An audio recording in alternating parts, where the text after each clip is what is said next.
नमस्कार, आप देख रहे हैं सन ऑफ बंगाल। इस वक्त की सबसे बड़ी खबर रानीगंज से। जी हां, रानीगंज की खास खबरें आप तक बढ़ते हैं आज की खबरों की जानिब। हाल ही में पश्चिम बंगाल सरकार द्वारा एक नोटिफिकेशन जारी किया गया जिसमें ये कहा गया है कि पश्चिम बंगाल सिविल सर्विस की परीक्षा में बंगला या नेपाली भाषा के प्रश्न पत्र में पास करना अनिवार्य होगा।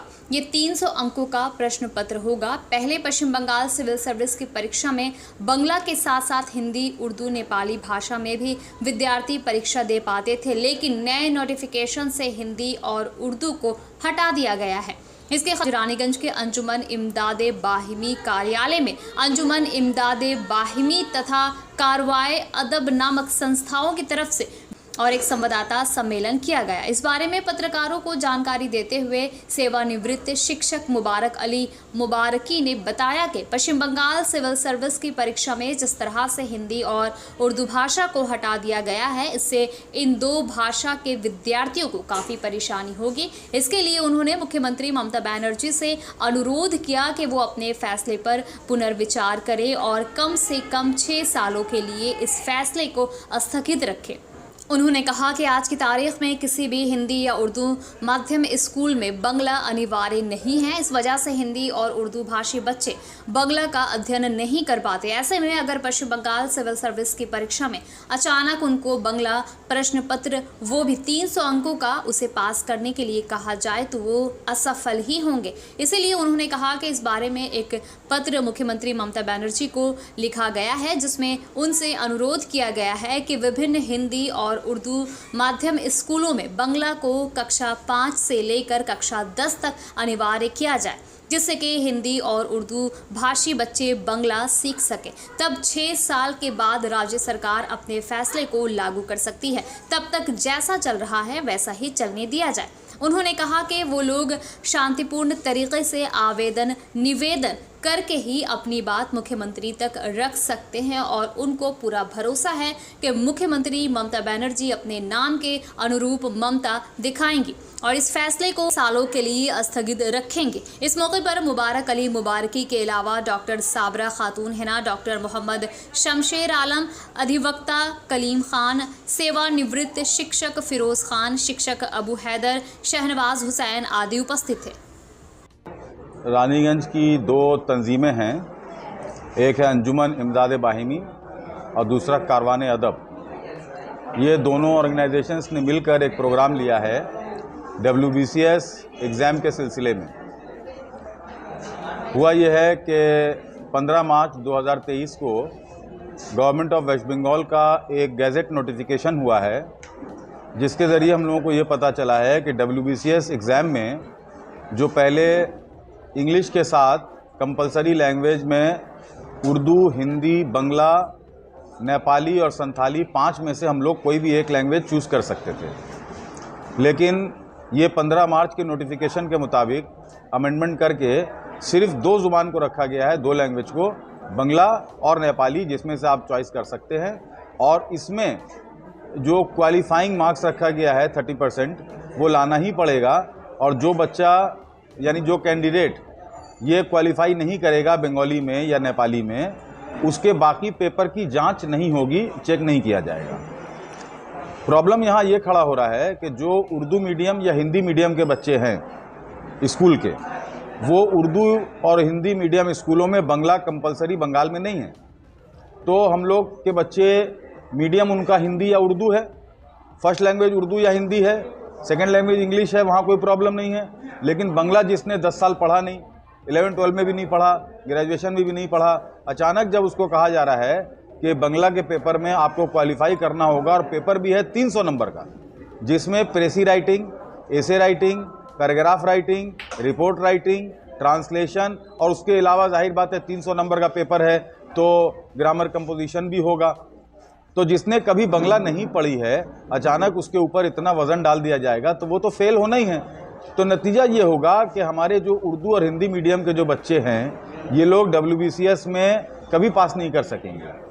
तो हम लोग ये चाहते हैं कि बंगाल में जितने भी उर्दू मीडियम या हिंदी मीडियम स्कूल हैं, गवर्नमेंट के एडेड स्कूल, स्पॉन्सर्ड आजकल होता है, ये सारे स्कूलों में क्लास 5 से लेके क्लास 10 तक बंगला कंपलसरी की जाए, बंगला के टीचर दिए जाएं और ये 5 से 10 तक जाते जाते 6 साल लगेगा। 6 साल के बाद ये WBCS में बांग्ला कंपलसरी किया जाए, हम लोगों को कोई एतराज़ नहीं है। लेकिन अभी फौरी तौर पर बांग्ला कंपलसरी करने से हमारे लिए, हम लोग बस यही डिमांड लेकर यहाँ आए हैं और हम लोग किसी तरह का कोई एहतजाज या किसी आंदोलन में नहीं जाना चाहते। हम लोग कलम के सिपाही हैं, कलम से लड़ाई लड़ रहे हैं। हमारे जो कैंडिडेट्स हैं जिन्होंने ग्रेजुएशन कर लिया है, जो WBCS की तैयारी कर रहे हैं, उनको अपना फ्यूचर चूँकि बिल्कुल डार्क नज़र आ रहा है, वो लोग यहाँ आज एक लेटर लिख रहे हैं ममता बनर्जी को, जिसमें उन्होंने ये दरख्वास्त की है कि जैसा चल रहा था वैसे चलने दीजिए।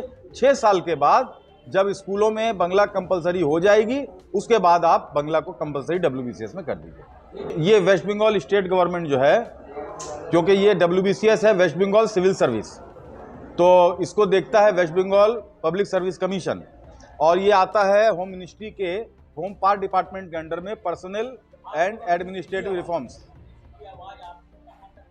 ममता बनर्जी के पास। बस चीफ मिनिस्टर मोहतरमा ममता बनर्जी।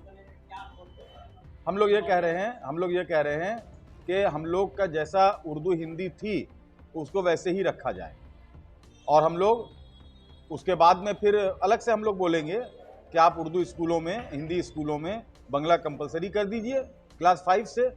लेकिन उसके लिए जो वो बच्चे जो आज 5 में हैं, उनको माध्यमिक आते आते 6 साल लगेगा, तो कम 6 साल नहीं तो कम से कम 5 साल के बाद आप इसको कंपलसरी कर दीजिए WBCS में, तो हमारे बच्चे कम्पीट कर लेंगे। देखिए, अब हम लोग तो कोई पॉलिटिकल पार्टी की तरफ से नहीं आए हैं, कोई बड़े ऐसे संगठन की तरफ से नहीं आए हैं। हम लोग तो रास्ते पे जाके हंगामा भी नहीं कर सकते हैं। हम लोग इसी तरह से लिख लिख कर ममता बनर्जी के आगे हाथ जोड़ जोड़ के रिक्वेस्ट कर सकते हैं, और हम लोगों को उम्मीद है कि उनका नाम अगर ममता ही है तो ममता ज़रूर उनकी जागेगी। क्योंकि यहाँ पे मैं बता दूँ कि 10 अप्रैल को ऑल इंडिया मिली काउंसिल का एक डेलीगेशन, जिसमें कलकत्ता के इमाम ईदैन, जो ईद की नमाज रेड रोड में होती है, उसके जो इमाम हैं मौलाना कारी फजलुर रहमान साहब, और नाखुदा मस्जिद के इमाम हज़रत मौलाना शफीक कासमी साहब, और मिली काउंसिल के जनरल सेक्रेटरी शहूद आलम साहब, ये 3 लोग गए थे ममता बनर्जी से मुलाकात करने नवन्नों में, और उन्होंने जाके ये रिक्वेस्ट किया था कि उर्दू हिंदी मीडियम वालों के लिए बांग्ला कंपलसरी WBCS में मत कीजिए। और 11 अप्रैल के अखबार मशरिक में फ्रंट पेज में ये खबर आई थी कि ममता बनर्जी ने वादा किया है, बल्कि अपने ऑफिसर्स को निर्देश दिया है कि उर्दू वालों के लिए बांग्ला कंपलसरी नहीं होगा। अपनी बात पे अटल रहेंगी। लेकिन अचानक पता चला कि ये 10 अप्रैल से 25 दिन पहले, यानी 15 मार्च को ऑलरेडी नोटिफिकेशन हो चुका था, गैजेट हो चुका था। तो ये हम लोगों के लिए एक अचंभे की बात हुई। तो बहरहाल दीदी चाहेंगी तो आज भी हो जाएगा, और हम लोग को उम्मीद है कि दीदी हम लोगों की बात ज़रूर सुनेंगी। ये बच्चों का जो फ्यूचर है वो उसको बर्बाद होने नहीं देंगी। मुबारक अली मुबारकी मेरा नाम है। मैं खड़गपुर अजीज़िया हाई स्कूल में टीचर था। 2020 अप्रैल में मैं रिटायर हो गया हूँ, कलकत्ते में रहता हूँ। और ये तहरीक मैंने ही, असल ये जो लेटर लिखने का मामला है ये मैंने शुरू किया है, लेकिन यह है कि वो लोग मेरा साथ दे रहे हैं। अब जैसे कि सैफुल इस्लाम साहब हैं, साबरा बाजी हैं हिना, उसके अलावा हमारे शमशेर भाई आ गए, कलीम भाई आ गए, तो बहुत से लोग आते जा रहे हैं, कारवां बनता जा रहा है। ये बुला रहे हैं, और ये लेटर जो मैंने लिख के रखा है, टाइप करा के ले जाता हूँ, बच्चे इसमें बड़ी खुशी खुशी साइन कर रहे हैं। रोज़ाना सैकड़ों की तादाद में लेटर नवन्नो जा रहा है। क्या फील कर रहे हैं अगर ना हो तो? उर्दू है जिसका नाम है दाग, हम ही जानते हैं सारे जहां में हमारे ज़बान में। देखिए, WBCS का इम्तहान हम 2-3 बार दिए हैं, प्रीलिम्स भी क्वालिफाई किए हैं, मेंस तक गए हैं, ऐसे है। और PSC का भी इम्तहान दिए। जो PSC का जितना भी एग्ज़ाम होता है उसमें अगर जो नॉन बंगाली है, जैसे उर्दू मीडियम, हिंदी मीडियम, वे लोग जाते हैं तो इनसे पहले एक लिखाया जाता है, बेसिक नॉलेज आप जानते हैं कि मेरा पर्सनल एक्सपीरियंस है कि हम गए तो हमको एक पेपर अखबार दिया कि आपने बांग्ला पढ़ूँ, हम बांग्ला पढ़ के दिखाए। वो बोला बांग्ला लिखते जाए ना, हम लिखने बोला, हम लिखे भी। अब यहाँ ऑर्डर आ गया है कि उर्दू को, हिंदी को हटा दिया गया और 300 नंबर का कंपलसरी पेपर कर दिया गया। तो अब बताइए, ऐसे में तो उर्दू मीडियम का स्टूडेंट तो फेल। आप तो खुद स्टूडेंट है ना? हाँ? आप तो खुद स्टूडेंट है ना उर्दू का? हाँ, अगर हाँ, तो क्या फील हो रहा है आप लोगों को? बहुत तकलीफ हो रहा है, क्योंकि इसका मतलब ये होगा कि अब हम लोग वेस्ट बंगाल में एडमिनिस्ट्रेटिव सर्विस से महरूम हो जाएंगे। हम लोग आला अहदे पे कैसे जाएँ? क्या नाम हुआ? नाम क्या हुआ? इजहार अशरफ।